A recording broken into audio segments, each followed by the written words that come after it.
అకాల వర్షాలతో రైతులు తీవ్రంగా నష్టపోయారని బీజేపీ రాష్ట్ర కిసాన్ మోర్చా అధ్యక్షులు శ్రీధర్ రెడ్డి అన్నారు. తెలంగాణ వ్యాప్తంగా వ్యవసాయ అధికారులు ఎక్కడా కూడా పంట నష్టంపై వివరాలు సేకరించలేదన్నారు. ముఖ్యమంత్రి కేసీఆర్ పంట నష్టానికి పరిహారంగా ప్రకటించిన ఎకరానికి 10,000 రూపాయలు ఎటు సరిపోవడం లేదన్నారు.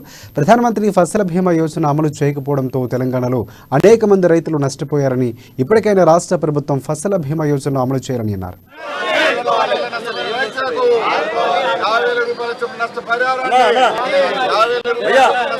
ఇటీవల తెలంగాణ వ్యాప్తంగా కురిసినటువంటి అకాల వర్షాలు, వడగండ్ల వానతోనే రైతులు తీవ్రంగా నష్టపోయారు. ప్రధానంగా మిర్చి, మొక్కజొన్న, వరి, పండ్ల తోటలు, కూరగాయలు విపరీతంగా ధ్వంసమైనటువంటి నేపథ్యంలో భారతీయ జనతా పార్టీ కిసాన్ మోర్చా పక్షాన మేము రాష్ట్రం అంతా పర్యటించిన నేపథ్యంలో క్షేత్రస్థాయిలో రెవెన్యూ అధికారులు, వ్యవసాయ అధికారులు ఎక్కడ కూడా పంట నష్టాన్ని నమోదు చేయకపోవడం అనేటువంటి విషయం మా దృష్టికి వచ్చింది. ఇటీవల ముఖ్యమంత్రి గారు పర్యటిస్తూ కూడా వారు ఎకరానికి 10,000 రూపాయలు నష్టపరిహారం చెల్లిస్తామని చెప్పి ప్రకటన చేశారు.